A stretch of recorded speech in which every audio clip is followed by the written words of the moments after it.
Hey guys, so for this video I'll be continuing on my series for K-pop albums everyone should listen to. So if you haven't checked those videos out and you want to, there's different parts. So if you don't know what those videos are, these are just basically albums that I like every single song from, that I strongly recommend listening to because I can listen to them from start to finish. I don't know if I'll be doing mini albums, but for now I'm just sticking to full-length albums. And if there's some groups that I recommend more than one album, I will talk about them when I'm talking about a certain album that they released. That's the case for some of them, but it's pretty rare to find a group that you like every single song from.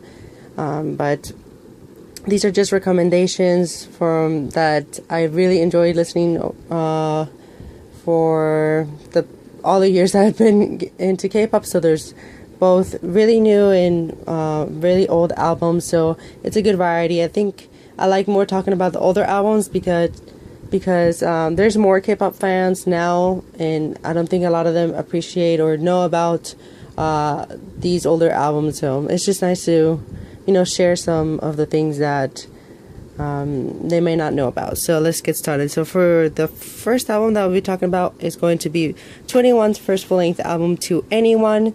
And as I was talking about earlier, there are very few groups that I like every single song from, and the only group that I could honestly say I like every single song they ever released is 21. Which is really rare. 21's discography is really small to begin with, so there's not a lot to really, to pinpoint, but a majority of their music were singles and were promoted, so that was one positive thing for 21's music. So I honestly just recommend listening to everything 21 has released. They never disappointed me as a group when it comes to their music, so it's really unfortunate that disbanded. But as for full-length albums, I prefer 21 compared to Crush. Crush is more mature, and I guess I don't know, I would say it's less on the K-pop side. This one's more fun, while Crush I think is a little bit more serious, but it still has some fun songs like the song Crush, Gotta Be You, Happy, and then there's more serious songs like Come Back Home, etc. So I really recommend listening to everything from 21, but this one's my absolute favorite. It brings back a lot of memories. This is when I started getting really into K-pop. So whenever I listen to this, it takes me back to those days when I was just learning about like members and variety shows and all of that. So that year was really fun. And I remember when 21 promoted Try to Follow Me for a commercial, but every single song in here is so good.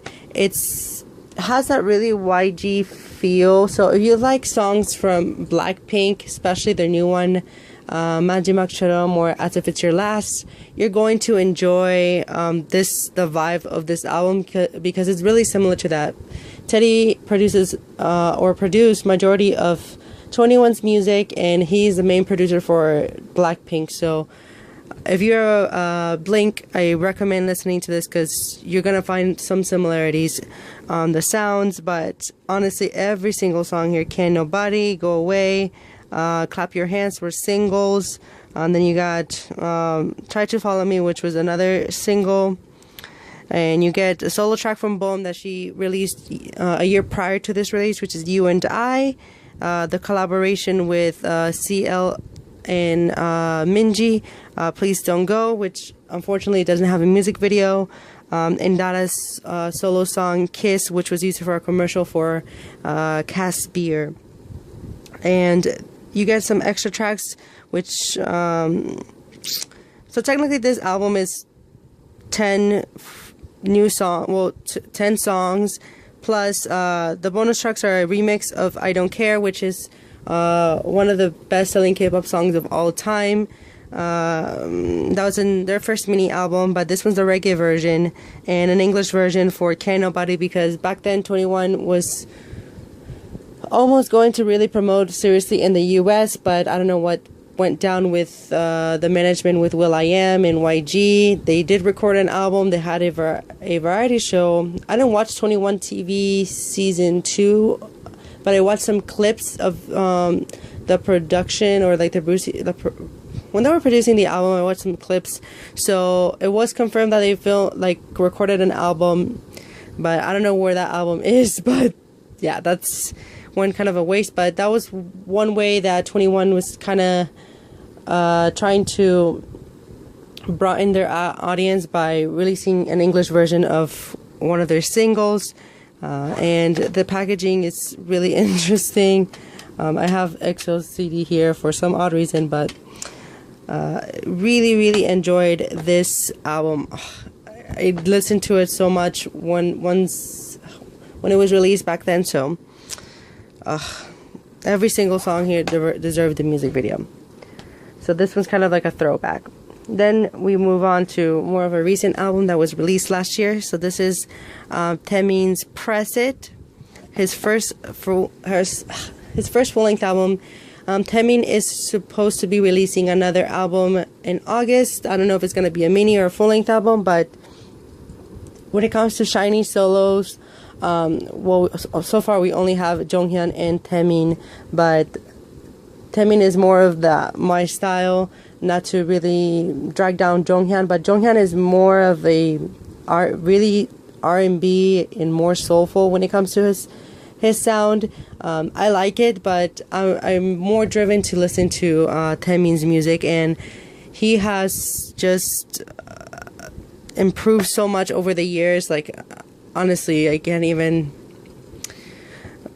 But this album is really well produced. All the songs blend well together. I really like aside from Press It and Drip Drop, which were kind of like singles, but Press Your Number was promoted more than Drip Drop. Sorry. But Soldier could deserve the music video. And I really enjoyed Sexuality as well. But every single song in here is fantastic. I thought SM was going to do a repack for this, but unfortunately they didn't. So hopefully Taemin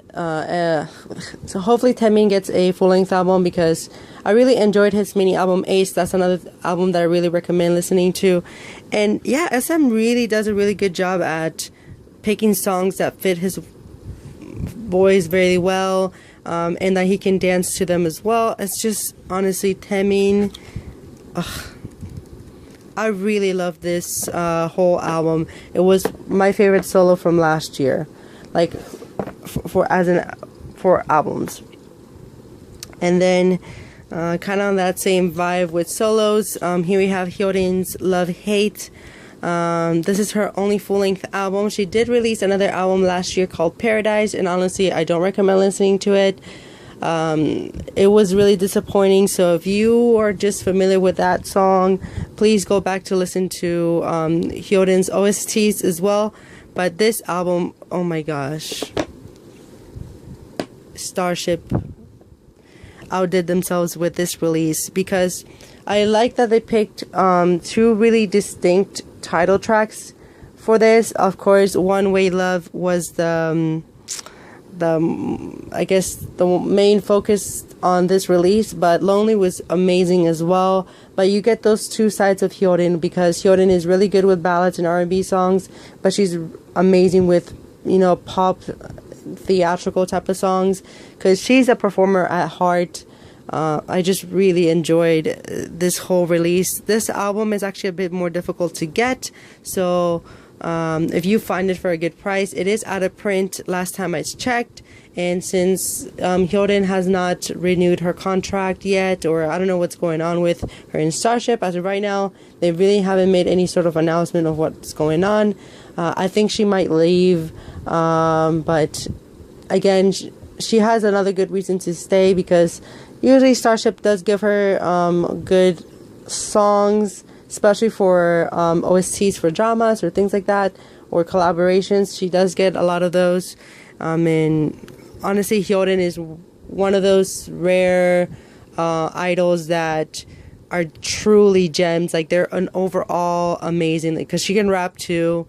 She fantastic dancer, has so much charisma. Like, honestly, there's very few that I can say that are really belong as a solo. And yeah, I'm just looking forward to see what she's gonna release after this whole contract thing kind of gets resolved. But really recommend listening to this.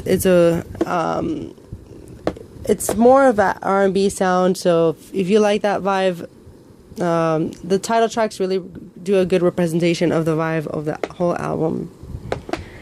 And then moving on to New East, which is a kind of like an older group that finally is getting some spotlight. So this is New East's first full-length album, Rebirth, and their only full-length album in Korea as of right now. So the thing about this album and why I put it in here is because this is technically not really a full-length album if you were to say to just talk about new songs, because half of this album is previously released singles, so that's why I included in here. But since it's just an overall album, I included in here, and this is their first full-length album. So the title track was good, and I don't know, it's just a well-produced album. I recommend listening to the song Climax. That could have been a title track as well. And obviously, the main reason why I included this in here is just the songs Face, Action, Hello, and Sleep Talking. This is just filled with hits. Pledis did something similar with Orange Caramel, and I also recommended them in my first video for this series. So I'm really proud of New East just getting that attention after that whole reality show. It's really depressing that they had to do that, but you know, whatever works, you know. So I'm really, really excited to see what they're going to be releasing as a 4-member group at the moment, because they did say that they were going to take back Minhyun once he finished stuff with 101. And yeah, so I'm just looking forward to see what they release. I enjoyed basically everything they've done in the past, and yeah, I hope Pledis doesn't screw up this opportunity, and they just released a digital song as a thank you to the fans. So please support New East on their kind of new journey of success, because it took them forever to finally get that attention. And last but not least, which is yet another kind of more recent album, it's just a year old, but this is GFriend's first full-length album, Lots of Love, or LOL. This is the Lots of Love version, and I did an album talk last year, and honestly, this was my favorite album of 2016. It's just takes me back to why I fell in love with K-pop to begin with. If you don't know, I am a huge fan of Kara, and I get this similar vibe with GFriend, and this just album is amazing. I love it so much. Source Music does a really good job at producing albums for GFriend. They're on that same route of just having albums that I like every single song from. It's just, this one was fantastic. I recommend everything from GFriend, but I know some people may not like it. If you are not very into that really pop sounding or 90s and 80s sounding music, you're not going to necessarily enjoy GFriend's music, but it just depends on the style of music that you like. I'm really driven to this sound, so that's why I enjoy what they put out. I know some people don't like it, but this is just some of my favorites recommending this, but this is amazing. I recommend listening to the song Sunshine and Gone with the Wind. Those are my two favorites aside from Navilera, but I love every single song in here, and the packaging is great. But yeah, so really looking forward for their comeback that they have in the 1st of August. So I hope that it does well. I know that they changed up their style with Fingertip, and that didn't necessarily take them anywhere near as their past releases, but it was a good experimentation for a concept. So hopefully that they'll, jump back with their new song. The title track is called Love Whisper, so I'm really looking forward to listening to the album as well. Obviously, I am going to get it along with Girls' Generation's album, Jessica, who else? Yeah, but obviously, if I'll be making an unboxing for that one once that album arrives. But really, really, really love GFriend's music. They're one of the few rookie groups that I absolutely love.